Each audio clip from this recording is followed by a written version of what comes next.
Breaking right now. An American F-15E Strike Eagle has been blown out of the sky deep inside Iran.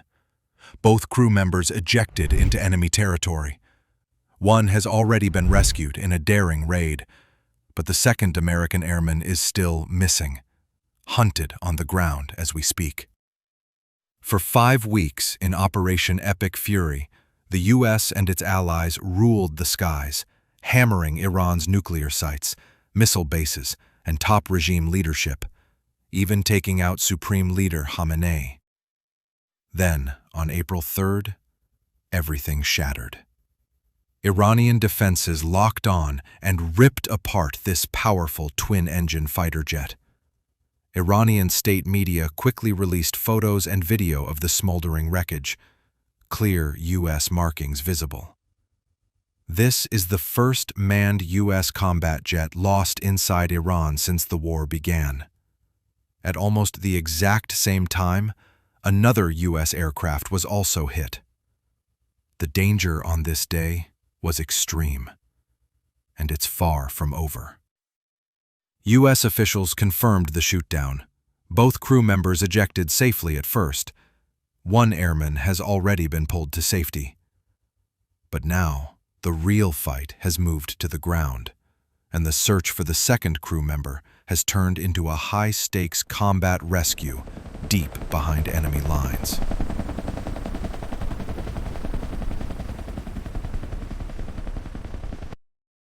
As soon as the jet went down, elite U.S. Special Forces launched a lightning-fast combat search and rescue mission straight into the heart of Iran, under fire. Leading this mission are the U.S. Air Force's elite pararescuemen, known as PJs, the only unit in the entire military whose sole mission is recovering downed aircrew in hostile territory. These Guardian Angel teams operate from HH-60G Pavehawk helicopters, racing in at low altitude while the war still raged around them. What most people don't realize is the extraordinary level of training these PJs go through. Their full pipeline, often called Superman School, lasts nearly 2 years and is one of the longest and toughest in the Department of Defense. It begins with basic military training, followed by the Special Warfare Candidate Course and a demanding assessment and selection phase at Lackland Air Force Base. There, candidates endure weeks of continuous physical and mental testing, long runs, rucks, swims, obstacle courses, and water confidence drills to prove they have what it takes. Only a small percentage make it through.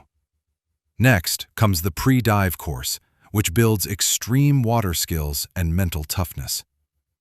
Then they head to Panama City, Florida, for the full Air Force Combat Dive course, open circuit and closed circuit scuba training, where they learn to operate underwater while rendering medical aid in hostile environments.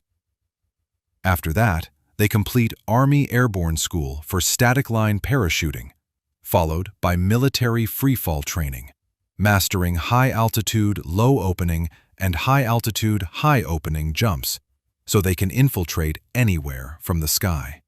They also go through rigorous survival, evasion, resistance, and escape training, and earn full National Registry paramedic certification so they can deliver trauma-level care in the middle of a firefight.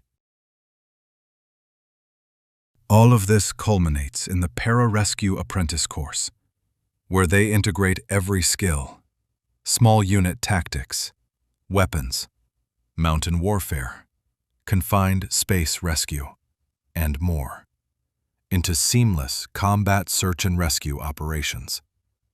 These PJs train specifically to become the surface-to-air link that brings isolated personnel home, no matter how hostile the terrain.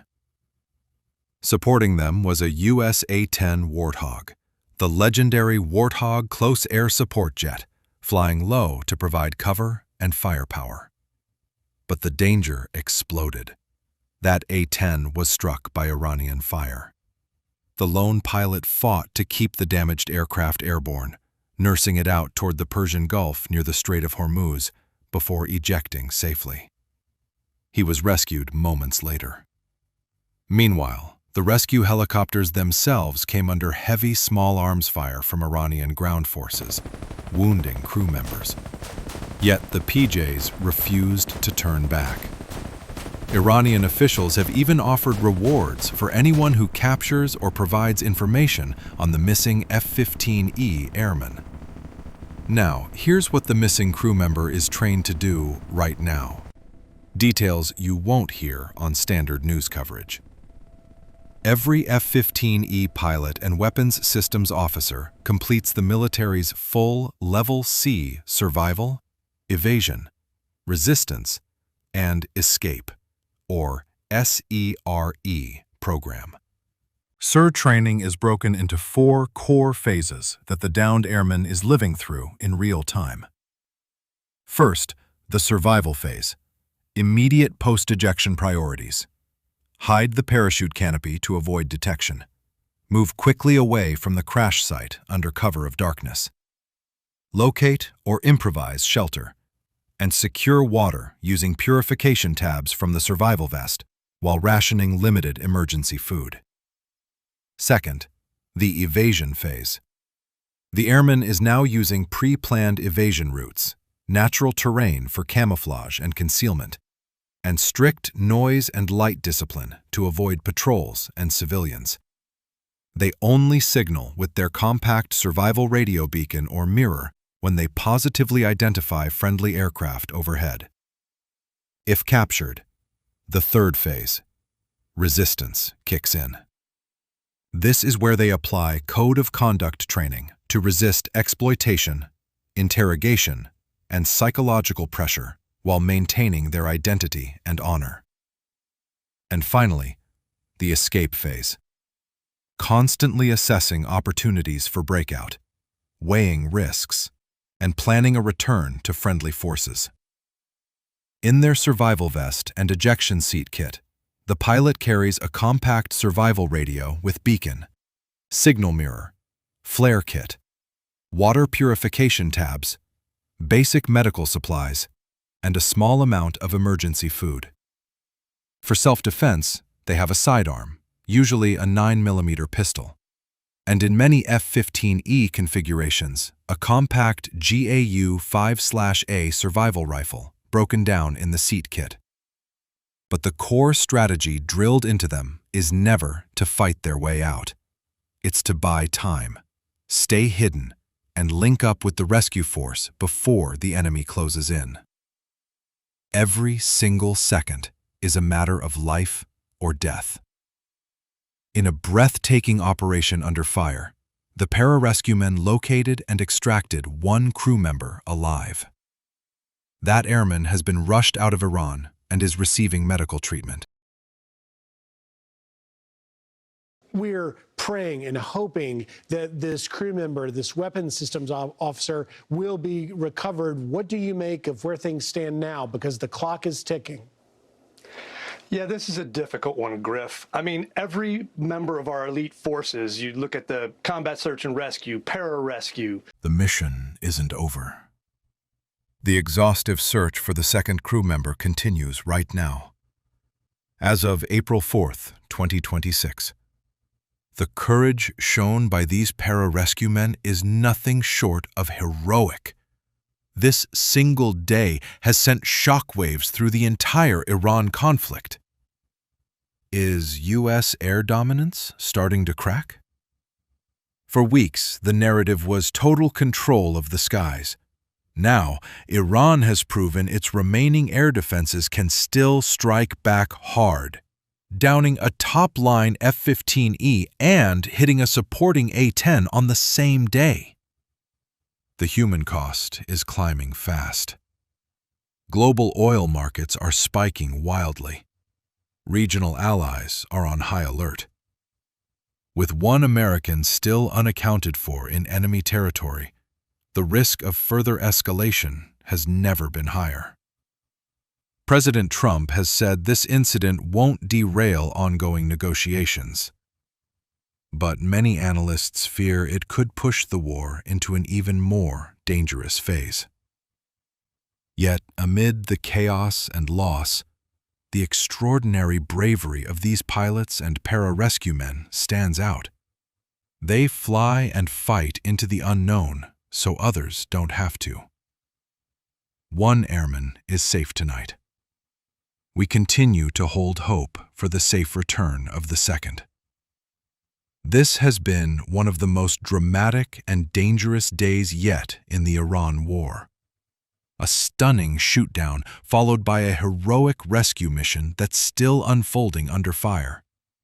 We've gone from the initial shock of an American jet lost deep in... Breaking news! A U.S. crew member who went missing after an F-15E fighter jet was shot down over a remote area of Iran has been successfully rescued by American forces early Sunday morning local time. The missing weapons systems officer evaded capture for days, climbing a rugged ridge and sending out emergency beacons, refusing to give up. From that moment, our forces launched an incredible operation. Multiple aircraft thundering in, pounding enemy positions all day long to carve out a safe evacuation zone. When our special forces finally reached the operator, 2 transport aircraft got trapped under heavy fire. Without hesitation, the U.S. made the bold call. They destroyed those planes on the spot and sent in more birds to pull everyone out. In the end, the United States suffered 0 casualties, while eliminating numerous enemy fighters in one of the most complex and daring rescue missions in recent memory. Our prayers have been answered. God bless our incredible troops, and God bless America. If you truly support our brave American troops, please consider subscribing right now by clicking that channel button on your screen. There are so many anti-American voices out there, channels and bots flooding the internet every single day. We need strong channels like this one to stand up and give a real voice to the millions who still proudly support those who serve and sacrifice for this nation. Your subscription, it genuinely gives me the fire and motivation to keep creating more videos like this. I'm just a very small channel, so your support means more to me than you will ever know. I value every single subscription with all my heart. Thank you from the bottom of my soul. And God bless America.